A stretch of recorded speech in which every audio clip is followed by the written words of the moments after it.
It's time for a special edition of the C Block starring Corey Majors and from the Fort Worth Star-Telegram and one-time KNC enemy, Nick Harris joins the program. Nick, how are you?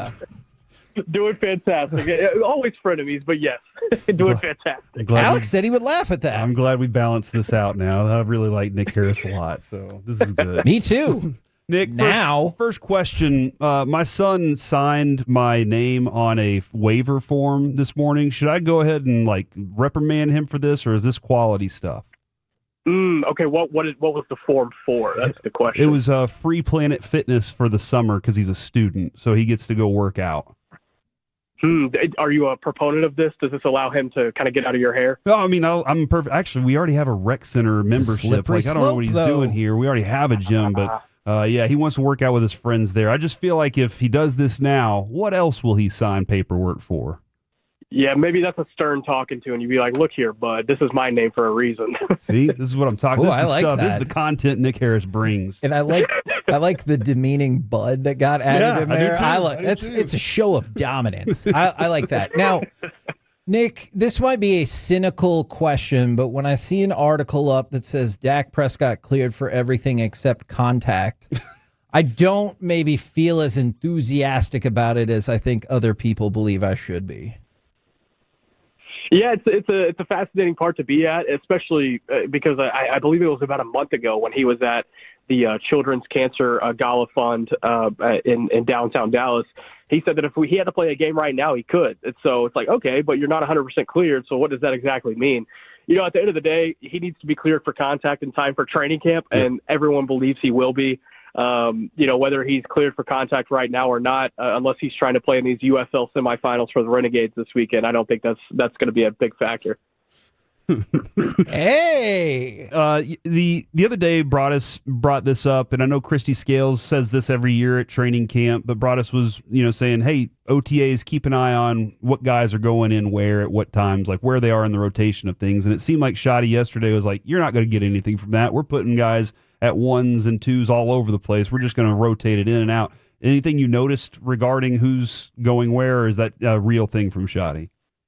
Yeah, that's pretty much what I had kind of gathered too. Is it was kind of a, hey, we're going to throw all these noodles at the wall and we'll see what sticks. And I believe that was intentional on the fact of, hey, this is the first week of OTAs. We're going to be doing that anyway. I don't think it was necessarily like, hey, the media's coming. Let's just throw everything at the wall so that they're not reading into anything. I truly believe, when Brian Schottenheimer's talking about competition, he's truly giving every single guy on the depth chart an opportunity to come in here and win a job. And, that begins with OTAs and getting everybody, ample amount of reps, whether it's a guy like, George Pickens and CeeDee Lamb getting quite a bit of time yesterday. Pickens only got a couple of targets, but he was still on the field quite a bit. Or if it's a guy like Jalen Cropper, who had like 4 or 5 receptions to my count yesterday as well. There's a lot of different options that are being thrown out. I think a couple of positions that stood out to me were the slot corner spot. I mean, obviously that's going to take a lot of importance going into the season with the health of Trayvon Diggs and Savone Revel. What exactly is that room going to look like when week 1 comes around and they need to go play at Philadelphia to open the season? There's going to be a lot of questions involved with that. Arguably the biggest one is who the hell is playing slot, right? And we saw Deron Bland, Israel Mukuamu. We even saw Wanye Thomas step up and play some slot as well in that moment. So it looks like they're throwing a lot of different options at that specific position. But if you're looking at me for a red flag, that's one that kind of stands out to me. Is like, okay, what exactly is going on here? And then at the running back spot, that was what I went into yesterday. It's like, all right, who's going to be going with the ones and the twos? And I really couldn't gather anything out of that. I mean, when the second team stepped out onto the field for the first time, it was Deuce Vaughn taking snaps, and there was a plethora of guys who took snaps at running back yesterday. So I believe it's very early stages of figuring out these position battles, but it is fascinating to see who's on the field with who. Now, I'm really interested when you were talking about slot corner, because you mentioned a player that I'm a huge proponent of in Wanye Thomas. I know, obviously, I think it was the concussion issue that he ran into last year, but do you see a path for him to get more playing time this year? Like real playing time? Yeah, I think it's certainly a possibility. You look last year, whenever there were some confidence issues being shown by the defensive coaching staff and Donovan Wilson, there were a couple of games last year where he was pulled midway through, and Wanye Thomas was the one who came in. It was not Marquise Bell, which if you had asked me before the season, hey, one of these safeties is not going to play well this year, there's going to be another guy rotating in, I would have guessed Marquise Bell just based off the starting experience he had going back to 2023. But there's a lot of confidence in Wanye, and the locker room loves Wanye. The coaching staff really loves Wanye, and they have kept him around in a special teams role over the course of the last couple of years, but there is an intention to get him more developed and ready for a potential role on defense if and when that time comes. And then throwing him in the slot, that was actually a question I had last year when, we were talking about, corner situations and what exactly could it look like when there's a million injuries. And I had asked him in the locker room, I was like, hey, is slot something that they have worked you on at all this season or like during practice or anything? And he had said no, but he would be open to it. So maybe this is just kind of a different philosophy with Eberflus coming in, being like, hey, you have the body type to work at slot. You have the hip mobility, the flexibility to do so. Let's try you out there and see if it works. I'm glad he's at least getting the opportunity to do so. I've always felt like he has that kind of talent to work on the inside as well. I'm glad you bring up the Eberflus philosophy here, because I'm very curious what the emphasis for his defense is going to be. Everybody wants a great pass rush, but it always feels like he does so well with linebackers as a defensive coordinator. Where is his point of emphasis for this defense? I would have to think, at least right now, early on, when it comes to the personnel development of things and getting guys put onto the roster, which is pretty much all he's done up until this point. Now they're just getting onto the field. Looking at the position groups yesterday, the linebacker group stands out. I mean, it is a completely different room than from what they walked off the field as last year. It was so much so that, I was looking at guys like Jack Sanborn that looked really good in one-on-one drills, team drills, individual drills. And then even guys at the bottom like Justin Barron, an undrafted free agent out of Syracuse, he looked great yesterday. And, it's starting to get to a point where it's like, okay, can we start finding roster spots for all these guys?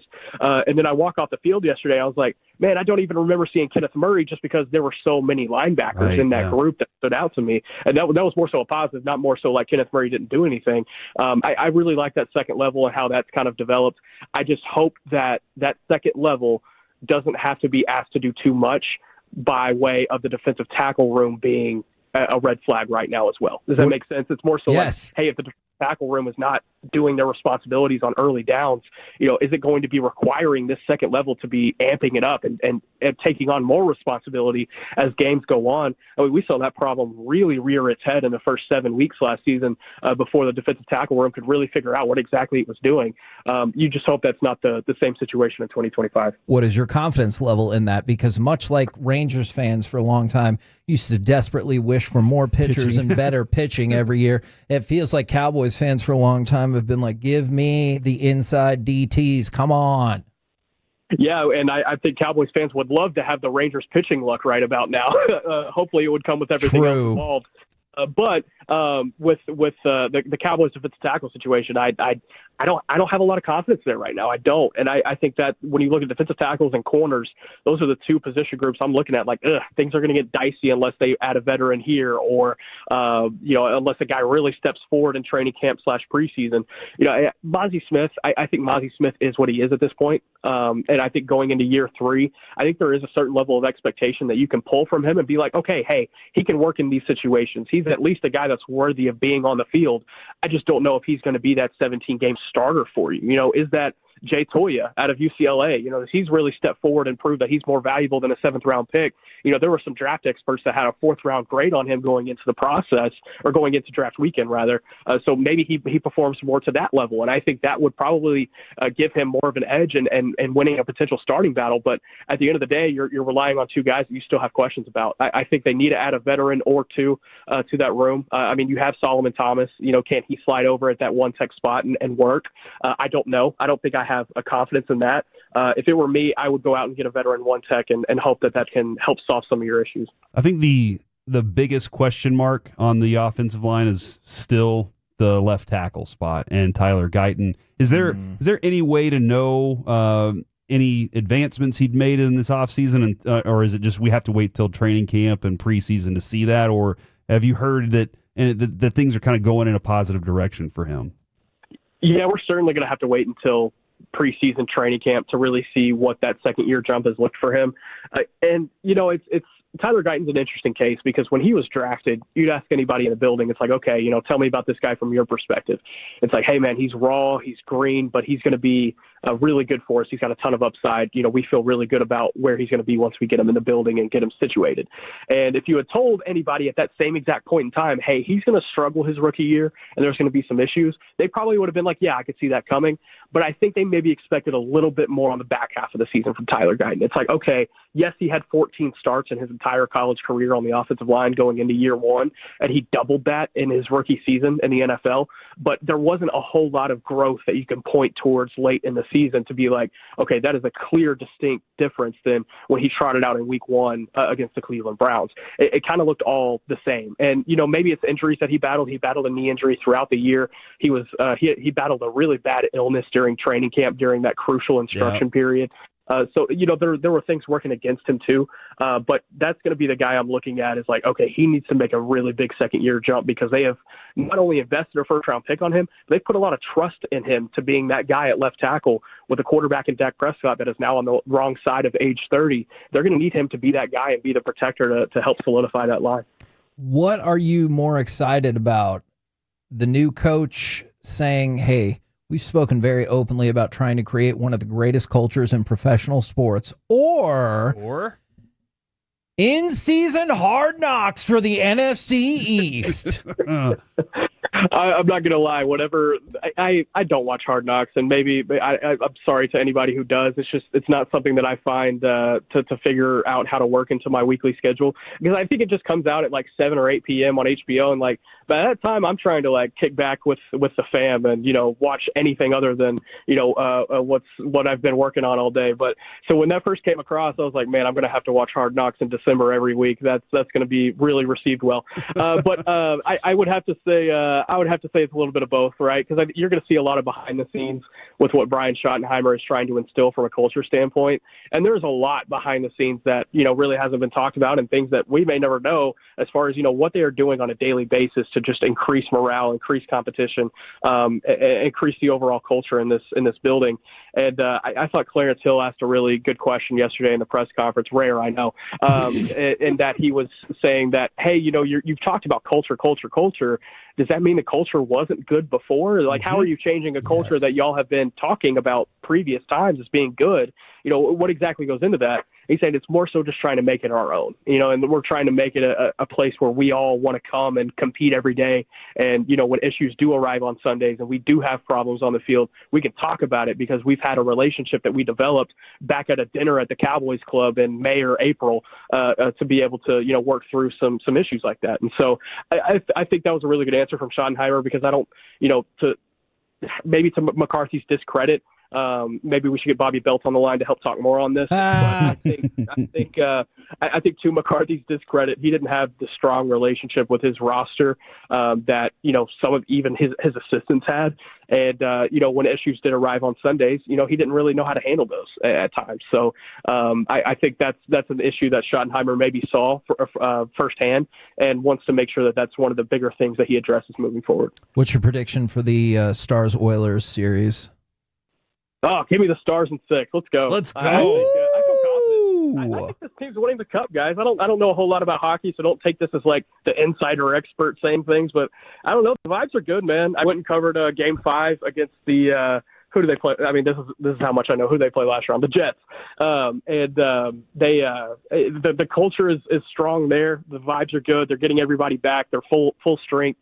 If Miro Heiskanen can really find his way back to 100% before the Cup, I think they're going to be rolling. And Canadian teams don't win the Stanley Cup. That's right. That's true. It's an American. That is true. That is an American trophy. Thank you very much for jumping on with us. Really appreciate all the info, man. Hey, thanks, guys. Anytime, fellas. Thank you.